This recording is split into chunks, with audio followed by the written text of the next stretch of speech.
नमस्कार। आज की मीडिया ब्रीफिंग हम स्टार्ट करेंगे आईसीएमआर के रिप्रेजेंटेटिव के साथ। सो madam, you can start please.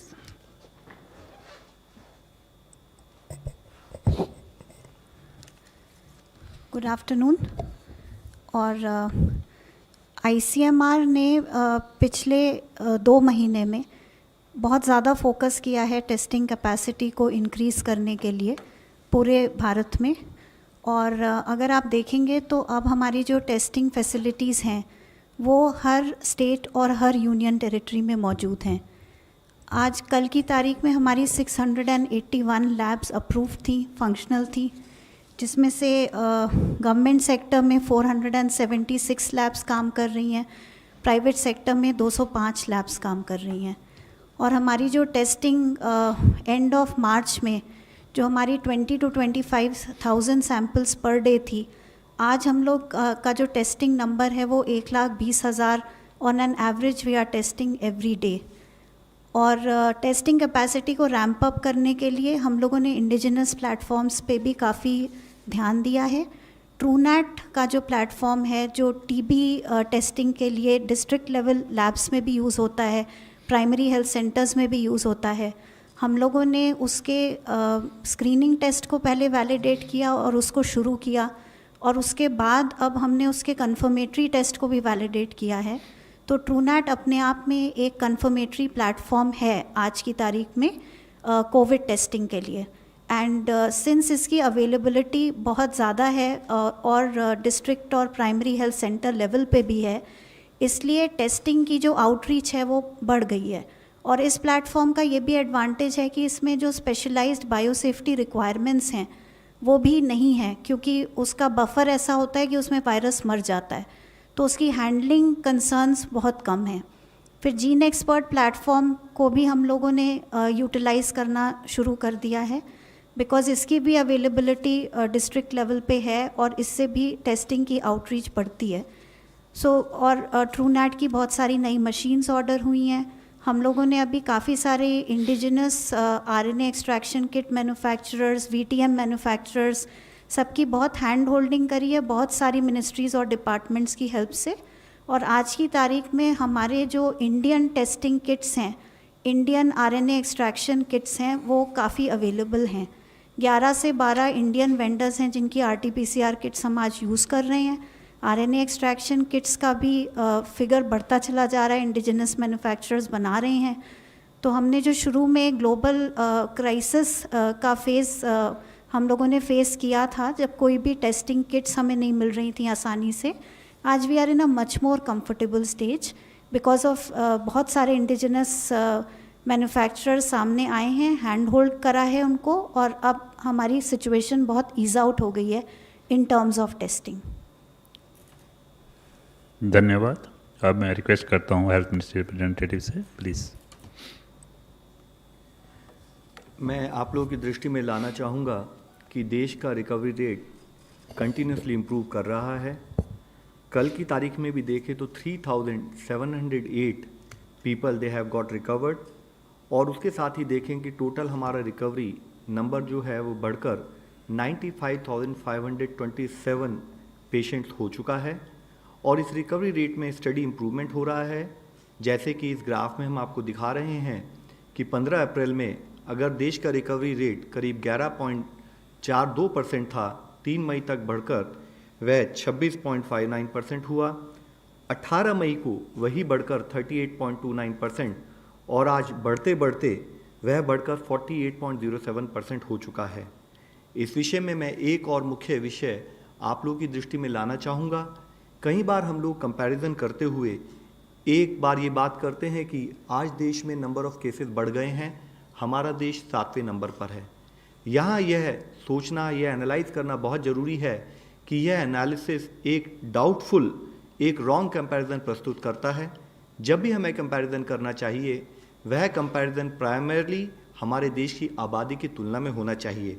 और उसके बारे में हम इससे पहले भी कई बार चर्चा करते रहे हैं कि हम बाकी देशों में जिनकी आबादी अगर हमारे देश के अनुपात में उसको बराबर माना जाए, तो इन terms of overall relative performance हम देखते हैं कि हमारा देश ओवरऑल परफॉर्मेंस वाइज उसमें काफ़ी कुछ स्टेबिलिटी हम लोगों ने नोट की है। अगर हम आज का भी डेटा देखें तो हम पाते हैं कि अगर 14 देश लें जिनकी आबादी हमारे देश से मिलती जुलती है, वह 14 देश देखें तो आज भी उन देशों में हमारे देश के मुकाबले 22.5% अधिक केसेस आए हैं और 55.2 टाइम्स अधिक डेथ भी वहाँ पर रिपोर्ट हुई हैं। तो यह हमें समझना बहुत ज़रूरी है कि अगर हम देखें कि कंटिन्यूस एफर्ट जो फील्ड पर रहे हैं, either in terms of surveillance और in terms of contact tracing, या हम कैसे अर्ली केस आइडेंटिफिकेशन पर फोकस करें और साथ में जो केस पॉजिटिव आए उसको हम क्लिनिकली कैसे तरीके से मैनेज करें, उन एफर्ट्स के तहत हम पा रहे हैं कि जैसे कि 15 अप्रैल में अगर देश का केस फैटेलिटी रेट करीब 3.3% था, वह घटा 3.25% हुआ, घटते घटते 3.15% और अब वह घटकर 2.82% हो चुका है। इसी कंपैरिजन को अगर हम फैटेलिटी रेट को अगर हम देखें तो हम पाते हैं कि हमारे देश का fatality rate is among the lowest in the world. इसके बारे में जैसे कि मैं ग्राफ में आप लोगों की दृष्टि में लाना चाहूँगा कि अगर दुनिया की पॉपुलेशन के हिसाब से हम देखें तो फैटेलिटी रेट जो पॉजिटिव केसेस आए हैं पूरी दुनिया में, अगर पूरी दुनिया में फैटेलिटी रेट 6.13% है तो वह हमारे देश में एज लो एज 2.82% है। और ऐसे भी देश हैं जहाँ पर कि 19.4%, 16.2%, 14.3%, इस अधिक अनुपात में भी फैटेलिटी रेट कुछ देशों में नोटिस किया गया है। इसके लिए I would again like to reiterate कि जो हमारा एफर्ट्स रहा है कि हम कैसे टाइमली केस को आइडेंटिफाई करें और उसको क्लिनिकली मैनेजमेंट पर उसका फोकस दें, उसके तहत हमें ये फ़ायदा दिखाई दे रहा है। और साथ ही इसी फैटेलिटी को अगर हम case fatality per lakh population भी देखते हैं तो हम पाते हैं कि वह हमारा case fatality per lakh population is also among the lowest in the world, जबकि पूरी दुनिया में case fatality per lakh population करीब 4.9 के बराबर है, इंडिया में वह 0.41% है। और जैसे कि इस ग्राफ के द्वारा मैं आप लोगों की दृष्टि में लाना चाहूँगा कि ऐसे भी देश है जहाँ पर 31.4, 34.6, 42 और as high as 82 lakh cases per lakh population case fatality भी नोटिस किया गया है। आज एक और मुख्य विषय हमें समझने की ज़रूरत है कि अगर हम देखें, हम अपना जो हमारे यहाँ डेथ रिपोर्ट हुई हैं उसको एज प्रोफाइल से एनालिसिस करें तो पाते हैं कि जहाँ हमारा 60 to 74 ईयर्स का जो एज ग्रुप है पॉपुलेशन का, वह अगर 8% है तो उन पर्टिकुलर केसेस में जो कंफर्म पाए गए वहाँ पर 38% डेथ रिपोर्ट हुई हैं। इसी तरीके से अबव 75 ईयर्स का जो हमारा एज ग्रुप है वहाँ पर 12% जो है डेथ रेट उसको नोट किया गया है, जो पॉजिटिव केसेस आए हैं। तो हम पाते हैं कि हमारी 10% population has accounted for 50% of the Covid linked death. और इससे हमारे सामने एक और दूसरी एनालिसिस अगर हम करते हैं तो हम देखते हैं कि साथ ही कोमॉर्बिडिटीज़ जैसे कि diabetes, hypertension, cardiovascular disease, respiratory diseases, इस टाइप के केसेस में 73% जो कंफर्म केसेस हैं उनमें डेथ उनको विद कोमॉर्बिडिटीज़ पाया गया है। तो इन दोनों अगर हम अंशों को देखें तो हम पाते हैं कि आज people who are at high risk are primarily elderly people जो कि 60 अबव एज के हैं, further compounded by the fact कि पीपल हु हैव कोमॉर्बिडिटीज़ जैसे कि डायबिटीज़, हाइपरटेंशन, कार्डियोवास्कुलर डिजीज़ और रेस्पिरेटरी डिजीजेज। आज जब हम कोविड की इस लड़ाई को ले रहे हैं तो ज़रूरी है कि जो भी हाई रिस्क में हमारे देश के लोग हैं वह हमें सपोर्ट दें, वह रिक्वायर्ड प्रिवेंटिव एक्शन लेते रहें और साथ में अपने सिम्टम्स के बेसिस पर वह जो भी मेडिकल एडवाइस और मेडिकल फॉलोअप वह करें। ज़रूरी है कि वे सोशल डिस्टेंस बनाकर रखें उन लोगों से भी अपने घर में जो कि घर से बाहर जाते रहते हैं। वह ये इंश्योर करें कि अगर उन्हें कोई प्री एग्जिस्टिंग मेडिकल कंडीशन हो, चाहे वो डायबिटीज़ हो, हाइपरटेंशन हो या कार्डियोवास्कुलर डिजीज़ हो, वह उससे संबंधित दवाई और उससे संबंधित चेकअप में कोई भी कोताही ना करें। साथ ही ज़रूरी है कि हम इम्यूनिटी बूस्टिंग पर भी काम करें। मिनिस्ट्री ऑफ आयुष द्वारा प्रेस्क्राइब किए गए चाहे वो हर्बल टी हो चाहे काढ़ा हो, उसको लेकर भी हम अपनी इम्यूनिटी की तरफ भी काम करें। यह बहुत ज़रूरी एक कार्य हमारे लिए सामने है। इसके साथ ही हम ये अवॉइड करें कि हम बाहर जाएं, ज़रूरत पड़े तो हम टेलीमेडिसिन के द्वारा भी अपनी मेडिकल एडवाइस लेते रहें। इसके लिए बहुत ज़रूरी है कि टेक्नोलॉजी का प्रयोग किया जाए। जैसे एक स्थान पर हमारे केसेस का नंबर बढ़ रहा है तो technology has a very important role in terms of guiding to check कि हम कहीं कोविड-19 पेशेंट के आसपास तो नहीं है। साथ ही it also helps us through Aarogya Setu application कि हम अपने आप को सेल्फ असेस कर सकते हैं, और इसके साथ ही मुख्य है कि हम अपनी हेल्थ को सेल्फ मॉनिटर करते रहें, और हमें अगर कोई भी ऐसी सिचुएशन लगे जिसमें कि हमारे को कोई भी सपोर्ट की ज़रूरत हो तो हम उसके लिए मेडिकल सपोर्ट के लिए तैयारी करें।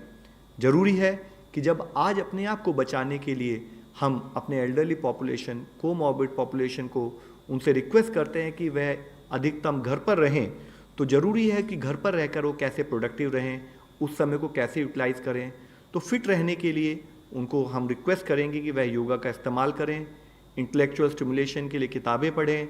ज़रूरी है कि ये टाइम इस्तेमाल किया जाए कि हम कैसे अपनी फैमिली के साथ बॉन्ड करें, कैसे हम इंडोर हॉबीज़ डेवलप करें, और कैसे हम अगर घर पर भी रहें तो हम अपने नियर डियर्स को सोशल मीडिया और थ्रू टेक्नोलॉजी हम उनसे कैसे आसपास रहें।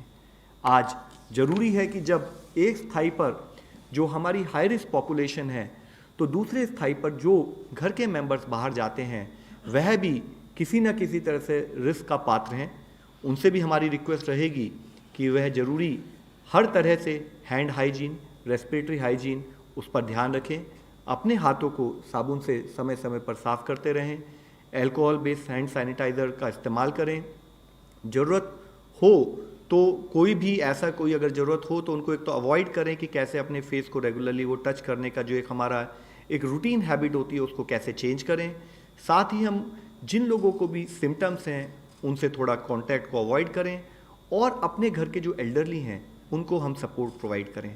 आज ज़रूरी है कि हम फिज़िकल गैदरिंग्स को अवॉइड करें, जबकि हम लॉकडाउन से अनलॉक 1 की स्थिति में हैं, तो हम कोई भी ऐसा कार्य न करें जिससे हम या हमारी फैमिली के मेंबर्स को किसी भी तरह का एक रिस्क हो।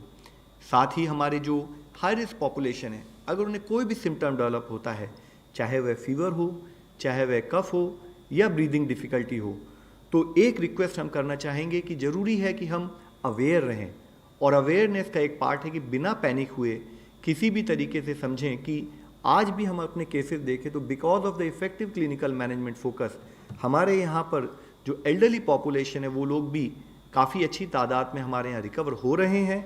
तो पैनिक करने की ज़रूरत ना करते हुए वो तुरंत मेडिकल सपोर्ट के लिए उसके लिए प्रयत्न करें। जिसके लिए ज़रूरत हो तो स्टेट या डिस्ट्रिक्ट की हेल्पलाइन को गाइडेंस के लिए बात करें, डॉक्टर को दिखाएं, और जैसे कि डॉक्टर्स का एडवाइस हो, चाहे वह होम आइसोलेशन हो इन केस की अगर कोई माइल्ड सिम्टम हो, या वो होम क्वारंटाइन हो इन केस की सैम्पलिंग क्राइटेरिया के हिसाब से सैंपल करने के बाद अगर नेगेटिव पाया जाए, या अगर ज़रूरत हो पॉजिटिव हो तो वह अवसर के अनुसार अपने आप को कोविड हॉस्पिटल में एडमिट कराकर भी अपना इलाज के ऊपर ध्यान दें। आज ज़रूरी है कि देश के 135 करोड़ लोग मिलकर इस लड़ाई को, जैसे अब तक हम पिछले 4 महीने से लड़ते आ रहे हैं, उसी स्ट्रेंथ, उसी मोमेंटम और उसी विगर से कंटिन्यूड इस लड़ाई में हम लगे रहें। ज़रूरत है कि हम इंडिया विल विन इस अप्रोच से काम करें और एक प्लेज लें, और सोशल मीडिया में भी हाईलाइट करें कि yes, while we are taking this battle together, while we are working together, हम में से कोई भी अकेला नहीं है। हम लोग आज फिज़िकल डिस्टेंस की बात करते हैं, लेकिन हम फिज़िकल डिस्टेंस होते हुए भी मिलकर काम करेंगे और इस बीमारी से अपने आप को बचाएंगे। इसके साथ ही मैं फिर से एक पॉइंट हाईलाइट करना चाहूँगा कि अब तक भी, जैसे कि माननीय प्रधानमंत्री जी ने कई बार कहा है कि कोरोना की लड़ाई में ये जो देश की लड़ाई है ये हर नागरिक की लड़ाई है, हर नागरिक के द्वारा, हर नागरिक के किए हुए सपोर्ट से ही हमें इसमें जीतना है। और उसी के कारण अगर हम देखें तो उसी नागरिक के प्रयासों के कारण ही आज हम कोरोना से होने वाले अपने नुकसान से काफ़ी हद तक अपने आप को बचाने में काफ़ी कुछ कामयाब भी रहे हैं। आज ज़रूरी है कि कोरोना को हर तरह से हमें पराजित करना है, हर तरह से हराना है। इसके लिए 3 रिक्वेस्ट मैं फिर से आप लोगों की दृष्टि में लाना चाहूँगा, रिक्वेस्ट करना चाहूँगा, हाईलाइट करना चाहूँगा कि ज़रूरी है कि हम जागरूक रहें, हर नागरिक जागरूक रहे। ज़रूरी है कि हम अपने प्रिवेंटिव एफर्ट्स पर काम करें, हमारे निवारक प्रयास चलते रहें, निरंतर हम उस पर कार्य करते रहें। और health seeking behaviour, timely treatment, अगर हमें कभी भी कोई भी ऐसी सिचुएशन लगती है कि हमें मेडिकल एडवाइस की ज़रूरत है तो समय पर एडवाइस लें और अपना इलाज कराएं। इसके साथ ही अंत में मैं यही कहना चाहूँगा कि अब तक हमारे पूरे एफर्ट्स अगर आप देखें तो वह कंटिन्यूड जो पूरे एफर्ट्स रहे हैं हमारे शुरू से ही सर्वाइवल के लिए रहे हैं। पहले वह हमारी लड़ाई थी कि वायरस से हम कैसे सर्वाइव करें, अब हम उस सर्वाइवल को और फर्दर एक्सटेंड करते हुए अनलॉक की स्थिति में कि हम कैसे वायरस के साथ रहते हुए अपने आप को सर्वाइव करें, कैसे अपने लाइवलीहुड और उन ऑप्शंस पर भी काम करें।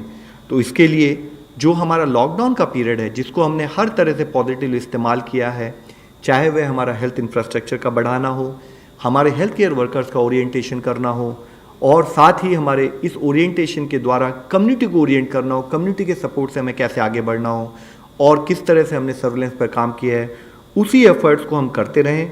और उसी एफर्ट्स को करते हुए अंत में मैं आपसे अपील करना चाहूँगा कि इस लॉकडाउन की परिस्थिति में हम जो प्रिकॉशंस लेनी हो उसको कंटिन्यूड उसी विगर और उसी मोमेंटम के साथ लेते रहें। Okay, now we can take some questions. 34. Lav Agarwal sir, मैं कुमार कुंदन। कल जो है DDMA ने एक लेटर लिखा दिल्ली के सब लोगों को कि हॉस्पिटल के अलावा जो हमारे स्टेडियम्स हैं, बैंक्वेट्स हॉल्स हैं, इसमें भी बेड की व्यवस्था की जो है संभावनाएं तलाशी। तो क्या हम इसको मान के चलें कि आंकड़ा इतना ज़्यादा हो रहा है कि अब अस्पतालों से निकलकर जो दूसरे व्यवस्था है उसकी तरफ भी हम लोग आगे देख रहे हैं, और इसको पीक से जोड़ा जाए? और एक और इससे ही जुड़ता सवाल कि दिल्ली सरकार ने बॉर्डर वगैरह सील कर दिए हैं, तो आपको लगता है कि इससे जो है दूसरे जगह के जो लोग हैं जो दिल्ली इलाज वगैरह के लिए आते थे उनको थोड़ी परेशानी होगी या असुविधा होगी? सर, जैसे आपने बताया कि हम हर स्टेट से कंटिन्यूड बेसिस पर एक ही डिस्कशन करते आ रहे हैं कि आप अपने यहाँ केसेस की ट्रैजेक्टरी को एनालाइज करें, केसेस के सर्विलेंस पर फोकस करें, कॉन्टैक्ट ट्रेसिंग करते रहें, और उसके साथ ही जो भी पॉजिटिव केसेस आए उनको आइडेंटिफाई करें, उनका ट्रीटमेंट ऑर्गेनाइज करें। उसी के पार्ट में अगर आप देखें कि जैसे जैसे किसी भी वायरस का स्प्रेड कम्युनिटी में पहुंचता है तो उसके हिसाब से जब केसेस बढ़ते हैं तो उसी के तहत ही हर स्टेट को अपना हॉस्पिटल इंफ्रास्ट्रक्चर प्लान करना है। तो it is left to the state कि वो अपने हॉस्पिटल इंफ्रास्ट्रक्चर को केसेस की ट्रैजेक्टरी को समझते हुए, अगर वो ज़रूरत समझते हैं कि उन्हें कोई टेम्प्रेरी हॉस्पिटल बनाने की ज़रूरत है तो उनको डेफिनेटली बनाना चाहिए। 11. सर, इसके लिए अगर आप देखें जो नेशनल डिज़ास्टर मैनेजमेंट एक्ट में जो हमने गाइडलाइंस इशू की है मिनिस्ट्री ऑफ होम ने, उसमें हर स्टेट को फ्रीडम दिया है कि while there are normative guidelines issued by government of India, हर स्टेट अपने लेवल पर एनालाइज करके अगर उन्हें कोई एडिक्वेट एडिशनल एक्शंस लेने हैं तो वह ले सकते हैं। सर, कुछ मीडिया रिपोर्ट्स हैं कि रेमडेसिविर को ड्रग कंट्रोलर जनरल का अप्रूवल दे दिया गया है सीवियर कोविड पेशेंट ट्रीटमेंट के लिए, तो क्या इसमें ऑफिशियल पोजीशन क्या है? क्या रेमडेसिविर को अप्रूव किया गया है और उसके लिए पहले क्या ट्रायल किए गए हमारे यहाँ पे? सर, अगर आप देखें कि जो कि ईमेल जिसका रेफरेंस मीडिया में भी आया है उसमें ड्रग कंट्रोलर ने बताया कि उसको इमरजेंसी यूज़ के लिए परमिशन दी गई है, और इमरजेंसी यूज़ के लिए परमिशन के प्रोसेसेस होते हैं, उसके तहत ही based on the available evidence वह इमरजेंसी यूज़ के लिए परमिशन दी जाती है। एक ऑनलाइन क्वेश्चन है, remdesivir has been approved for emergency use while India is part of solidarity trial, what evidence were presented before the government to grant an authorization for the drug and in what dose will it be given? Banjot Kaur from down to earth. तो जैसे मैंने आपको बताया कि emergency use की permission दी गई है, उसके साथ ही क्योंकि वह डिटेल्स अभी in terms of what protocol, in terms of what doses इसको दिया जाना चाहिए, वह मेरे पास अवेलेबल नहीं, हम आपको प्रोवाइड करा सकते हैं। तो उसके लिए जब भी कोई इमरजेंसी यूज़ के लिए परमिशन दी जाती है तो जो अवेलेबल एविडेंसेस हैं वह पर्टिकुलर ऑर्गेनाइजेशन उनको प्रोड्यूस करते हैं, उसके बेसिस पर ही परमिशन दी जाती है। 116. लव जी, मेरा सवाल है आपसे कि जिस तरह से लगातार 3-4 दिन से मामले 8,000 से ज़्यादा आ रहे हैं पर डे और 2 लाख के आसपास पहुंचने वाले हैं हम लोग, क्या बेड की फैसिलिटी इतनी है? क्योंकि ऐसा माना जा रहा है कि जून के लास्ट तक ये 8 लाख को भी क्रॉस कर सकते हैं, तो क्या हमारे पास देश भर में इतना अरेंजमेंट है बेड्स का? कई जगह ये भी तस्वीरें आई हैं कि वहीं बिस्तर पर बॉडी पड़ी हुई है, वहीं ट्रीटमेंट चल रहा है, तो क्या बेड की कमी पड़ रही है? सर, अगर आप देखें डे 1 से पूरा एफर्ट जो गवर्नमेंट ऑफ इंडिया के लेवल पर रहा है कि हम हर स्टेट को एडवाइस करें कि किस टाइप का हेल्थ इंफ्रास्ट्रक्चर उन्हें प्लान करना चाहिए ताकि किसी भी टाइप की कमी ना हो। इस पर्टिकुलर डिजीज़ में मुख्यतः ये पाया गया है कि ऑक्सीजन सैचुरेशन की कमी होती है और बहुत relatively come number of patient को ही वेंटिलेटर या आईसीयू सपोर्ट की ज़रूरत पड़ती है।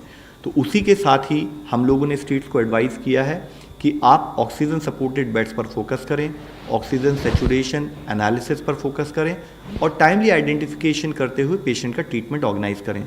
और हर स्टेट को ऑलरेडी हमने एक प्रोजेक्शन टूल भी दिया है कि अगर आपका ये रेट ऑफ ग्रोथ चल रहा है तो आपको आने वाले टाइम में कितने पर्टिकुलर नंबर के हिसाब से आपको प्लानिंग करनी चाहिए। ये गाइडेंस हर स्टेट को दी गई है और उसके साथ ही हर स्टेट उसके बेसिस पर प्लान भी कर रहा है। ये आपको मानकर चलना पड़ेगा कि जब पर्टिकुलर नंबर ऑफ केसेस बढ़ते हैं तो एक वायरस का जो एक प्रोसेस होता है, entry process, virus comes through port of entry. पहले वह देश में कहीं बाहर से एंटर करता है, चाहे वो एयरपोर्ट से आए चाहे सी पोर्ट से आए, जब भी कोई नई डिजीज़ होगी इस टाइप की इन्फेक्शियस डिजीज। उसके बाद it again goes and again you, as we have discuss so many times, कि वह फिर वहाँ से जाकर किसी पर्टिकुलर पर्सन को इफेक्ट करेगा, एक पर्सन दूसरे को इफेक्ट करता है, जिसको हम लोकलाइज ट्रांसमिशन के बारे में कई बार बात कर चुके हैं। तो ये वायरस का नॉर्मल प्रोसेस है और धीरे धीरे केसेस इन्फेक्शियस डिजीज़ में एक्सपोनेंशियल लेवल पर बढ़ते हैं। जैसे जैसे केसेस बढ़ते हैं तो देश का focus, primary focus shifts on case management. और इसीलिए अगर आप देखें कि जो हमारा इफेक्टिव फोकस रहा है, जबकि वर्ल्ड में case fatalities very high, vis-a-vis that India has been able to manage its case fatality to as low as 2.82%। 152। Sir मेरा सवाल आपसे यानी हेल्थ मिनिस्ट्री से है, मधुरेंद्र बोल रहा हूँ मैं न्यूज़ नेशन से, कि लगातार आपने बताया है डे वन से कि जो मॉर्बिडिटी है वो मेन कॉज है फर्टिलिटी रेट को बढ़ाने के लिए, लेकिन हम देख रहे हैं कि इन डिफरेंट फेजेस हमने शराब से लेके मॉल तक खोल दिया, लेकिन अभी तक गवर्नमेंट हॉस्पिटल्स की ओपीडी नहीं खोली, जहाँ पर dealing with all kinds of disease जरूरी है और उसका भी एक बर्डन समूचे देश को झेलने को मजबूर होना पड़ रहा है। इसको लेकर क्या प्लानिंग है, क्योंकि एम्स की ओपीडी बंद पड़ी हुई है, आरएमएल की ओपीडी बंद पड़ी हुई है, जी बंद की ओपीडी बंद पड़ी हुई है, इमरजेंसी सेवाएं सिर्फ चल रही है। आईसीएमआर से मेरा सवाल है कि पिछले दिनों की प्रेस कॉन्फ्रेंस में बताया गया था कि कम्युनिटी ट्रांसफ़र के लेवल पर हम गए हैं या नहीं, इसको लेकर कई टेस्ट चल रहे हैं और उस बारे में जानकारी दी जाएगी। तो क्या आप बता पाएंगे कि देश के किन किन हिस्सों में हमारे यहाँ कम्युनिटी ट्रांसफ़र हो चुका है और पिक कब तक जाएगा? Sir already regular health facilities हमारी चलती रहना ही चाहिए, इसके लिए डिटेल इंस्ट्रक्शन दी जा चुकी हैं। इसके साथ ही हम स्टेट्स के साथ वीडियो कॉन्फ्रेंस के द्वारा इस विषय में रेगुलर चर्चा भी कर रहे हैं। हमारा जो मेजर एफर्ट है, जो हमें समझना चाहिए कि it is a highly infectious disease, तो पर्टिकुलर ट्राइजिंग पेशेंट की कैसे हो, पर्टिकुलरली वह पेशेंट जो कि कोविड डेडिकेटेड हॉस्पिटल में जाए ताकि इन्फेक्शन कम से कम फैले, उस पर एक तरफ हमारा जोर है, दूसरी तरफ उसके अलावा बाकी सारे हॉस्पिटल्स में बाकी रेगुलर प्रोसेस चलते रहें, उस पर ऑलरेडी इंस्ट्रक्शन हम जारी कर चुके हैं। साथ ही जो हमारी रेगुलर और इम्पॉर्टेंट सर्विसेज हैं, जैसे कि maternal and child health services, जैसे कि हमारी kidney renal disease related services, cancer, TB treatment, उन सबको उसी तरीके से सुचारू रूप से चलाने के लिए क्लियर इंस्ट्रक्शंस फील्ड में दी जा चुकी हैं। नंबर 9।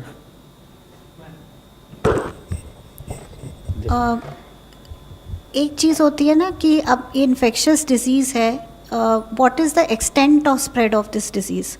सो कम्युनिटी ट्रांसमिशन वर्ड ना यूज़ करके it is very important to understand कि क्या एक्सटेंट है स्प्रेड की, कितना फैला है और देशों के कंपैरिजन में वेयर डू वी स्टैंड।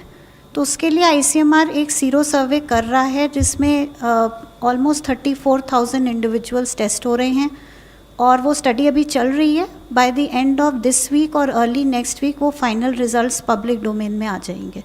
अभी मैं इतना ही बोल सकती हूँ। पार्डन? क्या हुआ? We are waiting for peak.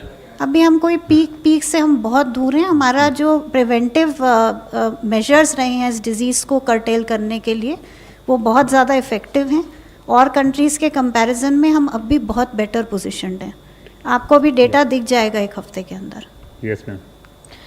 Dr. Nivedita, Neha from CNN. I want to ask you, is there some amount of underreporting of deaths in the country because of COVID-19? Because many states are not testing bodies. Like if a patient arrives, if the patient has died already before receiving the treatment or before the test being done, many states are not testing the body of the patient to check if the death is because of COVID-19.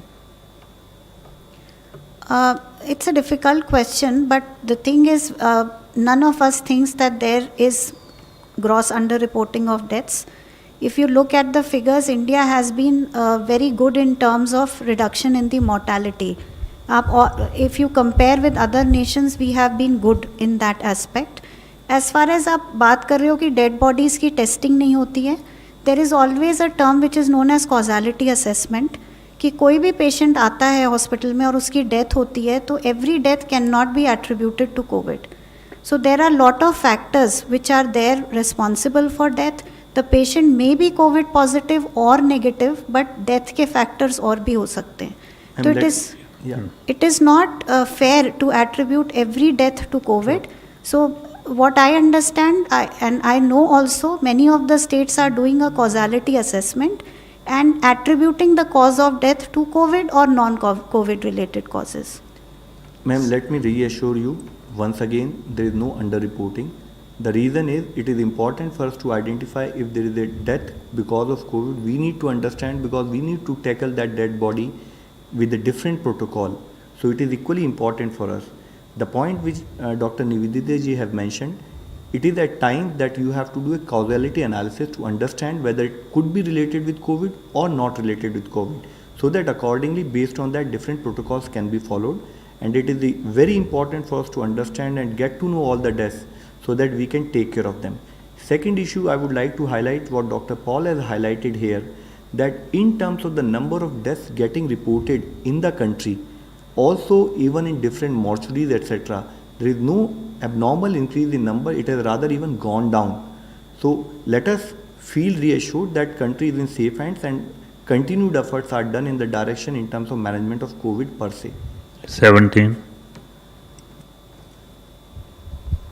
Sir Nitin DD news से comorbidity जो patient हैं बहुत सारे हैं देश में. अगर disease burden हम जानते हैं कि अगर डायबिटीज ही 5 करोड़ से ज़्यादा है, उसके अलावा बहुत सारे जो फैक्टर्स इसमें उसके मरीज ज़्यादा हैं. तो ऐसे लोग जो 50+ हैं वो किस तरह से रहें, उनके लिए क्या एडवाइस है? क्योंकि बहुत से लोग देश में जानना चाहते हैं कि जब पूरा लॉकडाउन खुल गया है, ऐसे में दफ्तर भी जाते हैं, बाकी जगह जाते हैं, तो ये लोग क्या प्रिकॉशन ले ताकि इससे भी बचें और अपनी निजी जिंदगी को भी सुचारू चलाएं? Sir, I would really like to thank you for such an important question. When once we are in a situation when the country is getting opened up, तो बहुत ज़रूरी है कि जो हमारे सिटीजन्स हैं जिनको कोमॉर्बिड कंडीशंस हैं, जैसे कि मैंने अपनी प्रेजेंटेशन में भी आपसे रिक्वेस्ट किया है, उनके लिए ज़रूरी है कि वो अपनी कोमॉर्बिड कंडीशंस को प्रॉपरली मैनेज करें. चाहे वो डायबिटीज़ हो, चाहे वो हाइपरटेंशन हो, कार्डियोवास्कुलर डिजीज़ेज़ हों, किडनी डिजीज़ेज़ हों, तो उनकी कोमॉर्बिड कंडीशन पर उनका क्लियर फोकस रहे, उसको डिटीरियोरेट ना होने दें, रिक्वायर्ड मेडिकल एडवाइस के थ्रू काम करें, अपनी दवाई समय पर लेते रहें. जब तक वह कोमॉर्बिड कंडीशन मैनेज रहती है, टू दैट एक्सटेंट उनके रिस्क फैक्टर कम रहते हैं. साथ ही comorbid person with elderly condition, जैसे कि हमारे जो लॉकडाउन या अनलॉक 1 के ऑर्डर में भी कहा गया है कि particularly people, elderly people with comorbidities, साथ ही प्रेग्नेंट वुमेन और बच्चे जो कि 10 साल से कम हैं, वह बाहर जब तक ज़रूरी ना हो तब तक ना निकले.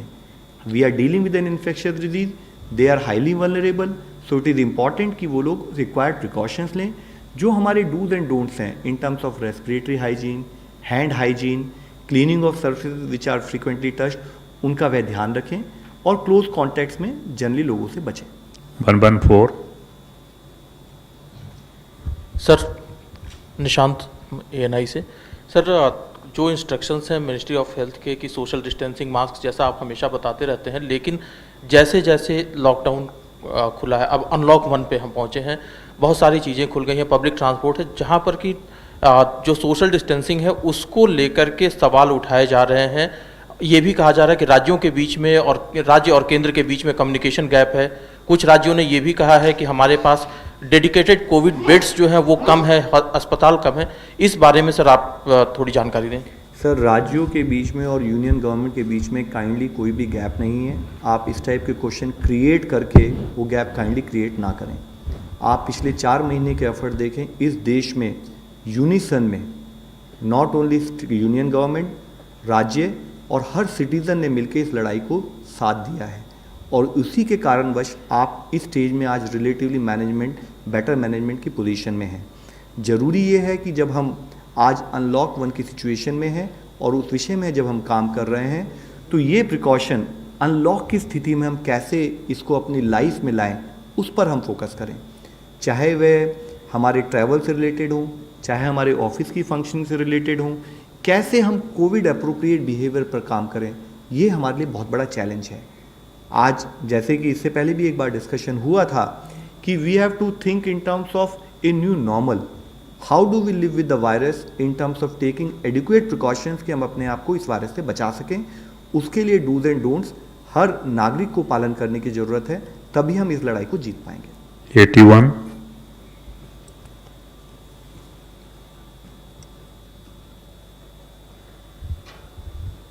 Madhav from Times Now. Mr. Agarwal, my question to you is that as we are approaching 2 lakh cases, what is the protocol? Is there any change in the protocol as far as contact tracing is concerned? Because I would imagine you would need a large number of people to actually carry that out at the state level. So has there been any change, A? And also cities like Bombay have been reporting that there has not been enough contact tracing. There have been different reports that have been coming around. And also as far as those people who test positive and who are asymptomatic, what is the protocol for contact tracing in such cases, whether it is offices or residential spaces? Could you just elaborate on that, please? So, sir, our primary focus still remains focusing on containment zone, identifying wherever cases have come, and with respect to what exercise through active case search we take up in those particular areas. And as and when additional cases do get found in some locations, to that extent the size of the containment zone need to increase, and active search to that extent further has to be strengthened. All after doing this active search, whatever cases which are there which needs to be tested as per the testing criteria, including asymptomatic high risk contacts, which is part of the testing criteria, they need to be tested, and any person who is found positive, they should be treated as per protocol. As we have already allowed, particularly with respect to very mild symptom, if the home facility is sufficient enough, they can stay at home, or there are even hotels where they can go and they can stay there, which are also supposed to have the adequate medical facilities. Besides that, if there are people who are moderate or severe or critical, there are COVID dedicated healthcare centers, health centers and COVID dedicated hospital where both regular bed as well as oxygen support bed and critical care bed, if need be with ventilator, should be organized for those patients. Our focus primarily remains on surveillance, contact tracing, and wherever larger number of cases are there, our focus parallelly shifts also in terms of case fatality management, in terms of clinical management. Last question, 35. Mrigank Prabhakar सारा TV से। Sir, जो कोविड-19 dashboard है उसके ऊपर एक state reassign करके एक column बना हुआ है, उसमें 6-6.5 हज़ार पेशेंट्स करीब हैं। ये कौन से पेशेंट्स हैं और इसमें फैटिलिटी वगैरह कुछ दे नहीं रखा, मतलब फैटिलिटी उसमें शो नहीं कर रखी, जबकि 10 दिन से ये लगातार इसमें केसेस आ रहे हैं। सर, इससे पहले भी एक बार आपको डिटेल में मैंने एक्सप्लेन किया था कि क्या होता है कि जब पॉजिटिव केसेस आते हैं तो वो लैब से आते हैं। उन केसेस में जब समटाइम जो लैब का रेफरल फॉर्म होता है, अगर वह ढंग से ना भरा गया हो, तो उस पर्टिकुलर केस में उस पर्टिकुलर पेशेंट को लोकेट करके उसकी कॉन्टैक्ट ट्रेसिंग की एक्सरसाइज हम स्टेट के साथ मिलकर करते हैं। तो ये जो नंबर आपको दिख रहे हैं, ये उससे रिलेटेड नंबर हैं। अब हम 1 लाख के करीब 1-1.25 लाख टेस्ट पर डे कर रहे हैं। तो हिस्टोरिकली कुछ केसेस ऐसे होते हैं जिसमें या तो कॉन्टैक्ट नंबर ढंग से नहीं भरा हुआ है, या वह पर्टिकुलर पर्सन एक जगह पर अब उसने टेस्टिंग हुई, वह ही has shifted to some adjoining district, तो वो प्रोसेस कर रहे हैं। अगर उसमें कहीं पर भी डेटा अपडेट नहीं हुआ है तो ये मत मानिए कि उस पर्टिकुलर पेशेंट को अटेंड नहीं किया जा रहा है। I think what is very important to understand is that it is not about data management, it is about action on the field, and that is what every state primarily is focused on कि हम कैसे field पर हर case को manage करें। Thank you very much. Thank you, friends.